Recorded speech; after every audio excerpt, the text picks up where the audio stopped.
తినండి సార్.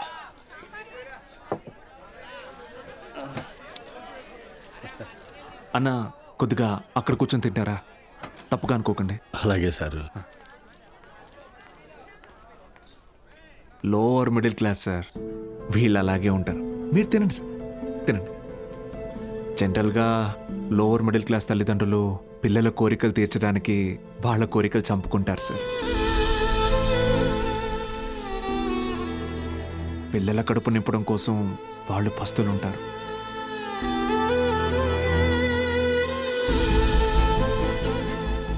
పిల్లలకి కొత్త బట్టలు కొనిచ్చి వాళ్ళు చిరిగిపోయిన బట్టలు కట్టుకుంటారు సార్. అదే లోయర్ మిడిల్ క్లాస్ తల్లిదండ్రులు పిల్లల్ని ఒక ప్రైవేట్ జూనియర్ కాలేజీలో చదివించాలంటే నెలకొకసారి రక్తం కూడా అమ్మాలి సార్. ఇంకెంతకాలం తాగుతారు సార్?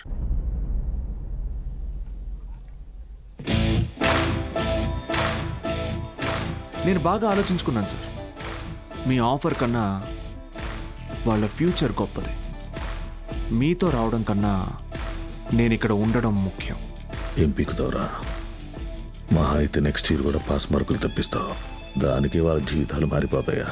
పాస్ మార్క్స్ కాదు సార్, టాప్ మార్క్స్. అంటే ఇక్కడ 27 మంది ఎంపీసీ స్టూడెంట్స్, 18 మంది బైపీసీ స్టూడెంట్స్ ఉన్నారు. Everybody here will get EAMCET rank. నిన్ను గెలవనివ్వను.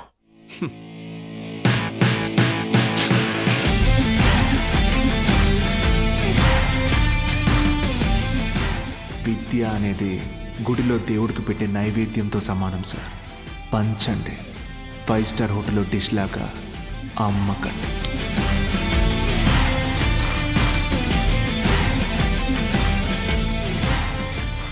త్రిపాఠి సార్,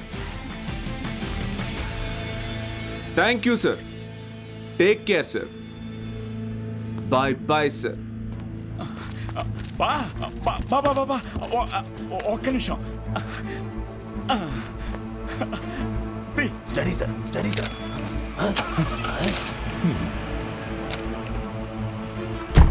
బా బా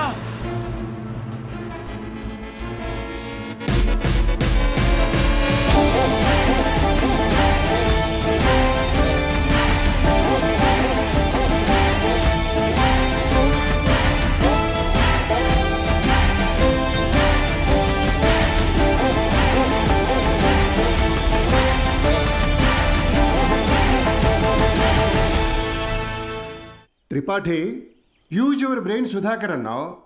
పనికి మాలిన వెధవల్ని పంపుదామని అన్నావు. ఇప్పుడు ఆ పంపినాడి వల్ల మనకు పని లేకుండా పోయేటట్టుగా ఉంది. ఒక్కడే కదా, ఒక్కడితో ఆగకపోతే వీని ఇన్స్పిరేషన్గా తీసుకుని మిగతా లెక్చరర్స్ కూడా మొదలు పెడితే 10th పేజీలో వీడి గురించి వచ్చిన ఆర్టికల్ మొదటి పేజీకి పాకితే మనం మొదటి పేజీలో ఇచ్చే యాడ్ని ఎవ్వరు చూడరు. బతకలేని పడి పొంతులని పోగేసి వ్యాపారం మొదలుపెట్టిందే నేను. ఆఫ్టర్ ఆల్ ఒకడు దాన్ని పెకిలించడానికి ట్రై చేస్తే చూస్తూ ఊరుకుంటానా? But after all junior lecturer పీకే. కాంట్రాక్ట్ ఇష్యూస్ అనేసేనా? 6 months ముందే నోటీస్ ఇవ్వాలి. అంత టైం వాడికిస్తే నాకు రిస్క్. అందుకోసం గవర్నమెంట్ రిస్క్లో పడేయమంటావా? అపోజిషన్ వాళ్ళు ఏకేస్తారు, సీఎం ఒప్పుకోడు.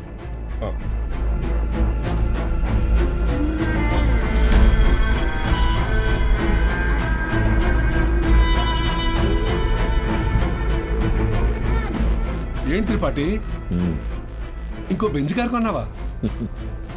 అది నాది కాదు, నీదే. ఏంటి? నా సంగతి సరేనయ్యా, కానీ సీఎం ఒప్పుకోడు.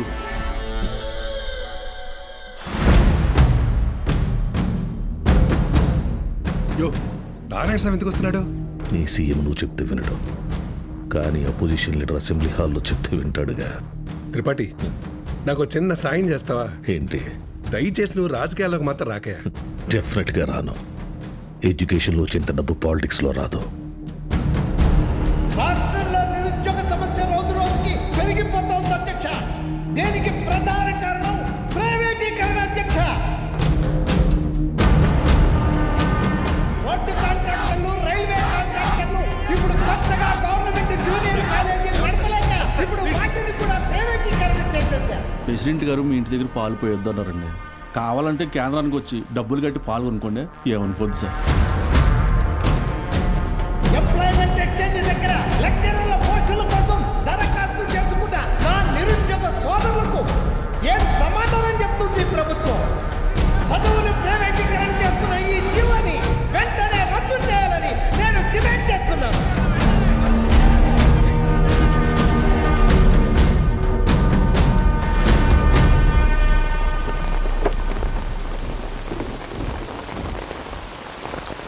లోపలికెళ్ళి కీ ఇచ్చేసి రేపటి నుంచి నువ్వు పనిలోకి రా.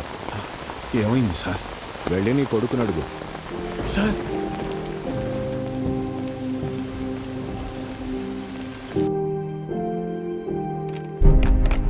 పోయిన సంవత్సరం కొన్ని అధికారిక అవకతవకల వల్ల గవర్నమెంట్ కాలేజీ లెక్చరర్స్ నియామకం ఆలస్యమైంది.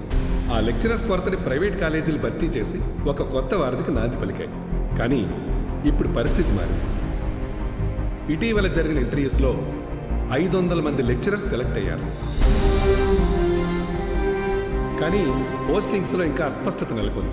దీనికి కారణం గవర్నమెంట్ కాలేజీలు మొత్తం ప్రైవేట్ కాలేజీల ఆధీనంలో ఉండటమే. ఒక సదుద్దేశంతో తలపెట్టిన కార్యం నిరుద్యోగానికి కారణమవుతుంది. అందుకే ప్రైవేట్ కాలేజీలతో ఆనాడు ఏర్పాటు చేసిన ఎంఓయు రద్దు చేస్తూ జీవోని ఇమ్మీడియట్గా రివోక్ చేస్తున్నారు. సో గవర్నమెంట్ కాలేజెస్లో ఉన్న ప్రైవేట్ కాలేజ్ లెక్చరర్స్ తిరిగి వాళ్ళ కాలేజీలకు వెళ్ళిపోవాలని ఆదేశాలు జారీ చేస్తున్నాం. ఏం దిగులు పడకు బాబు, అన్నీ సర్దుకుంటాయి. మీనాక్షి వాళ్ళ నాన్నగారి ఆప్తికానికి కాశీకి వస్తానని మొక్కున్నాను బాబు, అందుకే ఈ హడావుడి ప్రయాణం. బాయ్.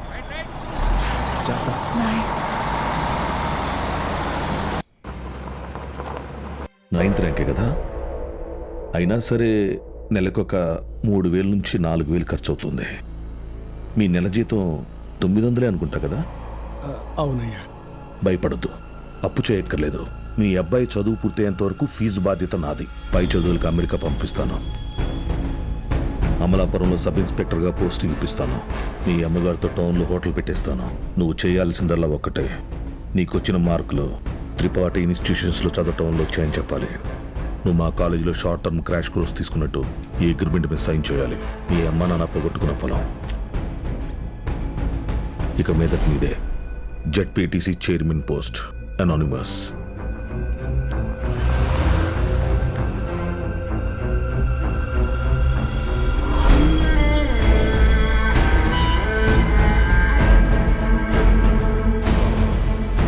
పాలను తీసుకొచ్చాను sir.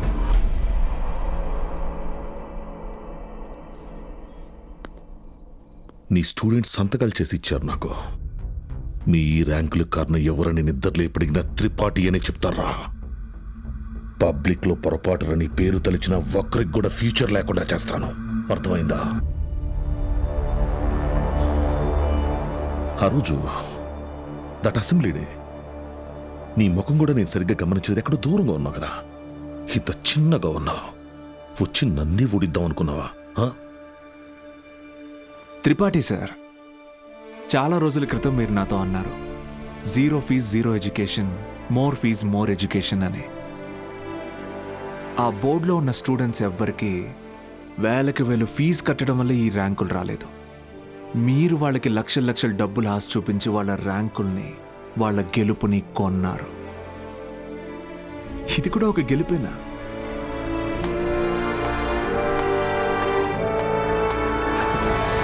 Okay sir, thank you sir, take care sir.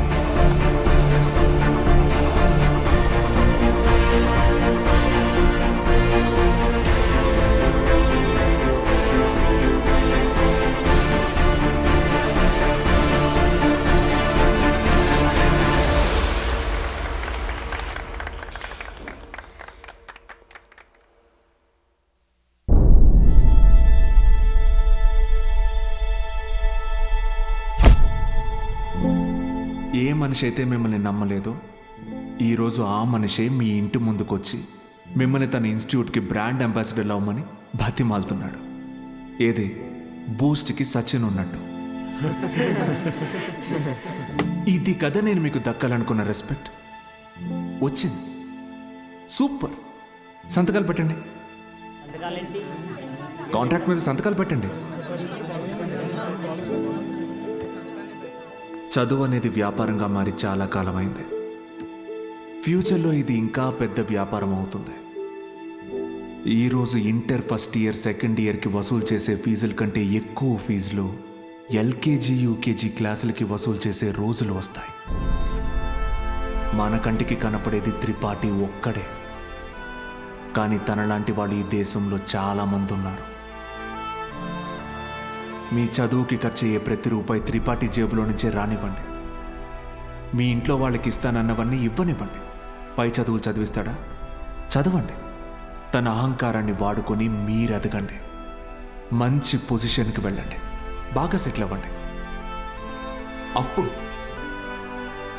చదువుని కొనలేని వాళ్ళకి చదువుని పంచండి.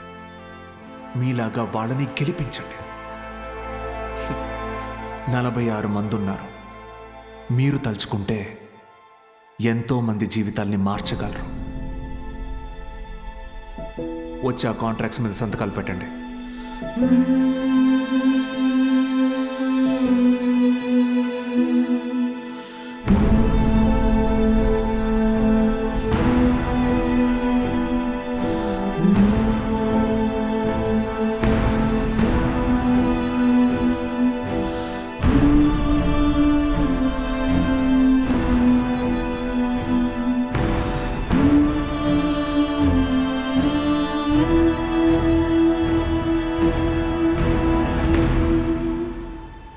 నేను త్రిపాఠి ఎడ్యుకేషనల్ ఇన్స్టిట్యూషన్లో చేరిన మొదటి రోజు ఎప్పటికీ మర్చిపోలేను.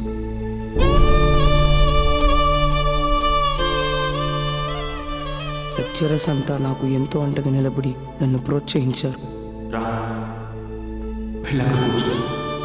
నేనేదైనా తప్పు చేస్తే దండించేవారు.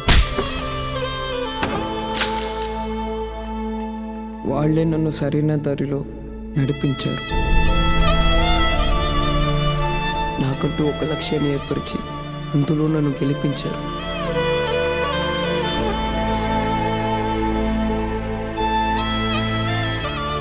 నాకు అమ్మ నాన్న లేరు. త్రిపాఠి ఎడ్యుకేషనల్ ఇన్స్టిట్యూషనే నా ఫ్యామిలీ. అక్కడికి అందరూ అమ్మ నాన్నలతో వస్తారు.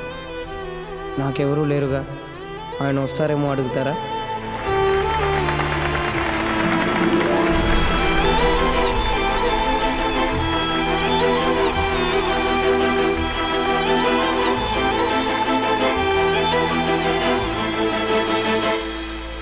వెళ్ళిపోయాడు. వరం ఇచ్చిన తర్వాత దేవుడు ఎలా మాయమైపోతాడో అలా మాయమైపోయాడు. ఆ తర్వాత బాలు సార్ని మేము ఎప్పుడూ కలవలేదు. ఆయన ఉంటే త్రిపాఠి వల్ల మాకు ఎప్పుడైనా ప్రాబ్లం వస్తుందనుకున్నాడు ఏమో. వెళ్ళిపోయాడు. ఏ పాడుబడిన థియేటర్లో బాలు సార్ మాకు చదువు చెప్పారో ఆ థియేటర్నే ఇప్పుడు మేము కోచింగ్ సెంటర్గా మార్చాం. సంవత్సరం పొడుగునా మా 46 మందిలో ఎవరో ఒకరు వచ్చి ఈ పేద విద్యార్థులకి క్లాసెస్ తీసుకుంటాం. అభి మీ తాతరా? ఇక్కడ చదువు అమ్మబడదు, పంచబడుతుంది.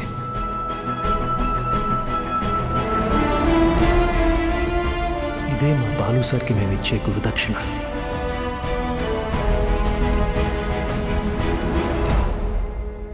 ఇప్పుడు బాలు సార్ ఎక్కడున్నారు సార్? తెలీదు.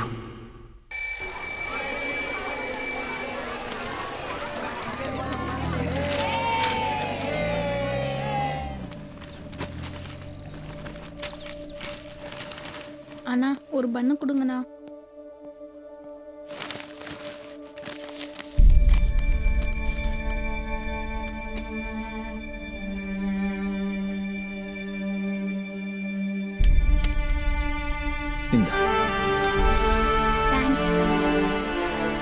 படிக்கணும்னு ஆசை இருக்கா தம்பி? ஆமாம் சார். சரி வா. కానీ ఆయన ఎక్కడున్నా చదువుని దేవుడికి పెట్టే నైవేద్యంలాగా పంచుతూనే ఉంటారు.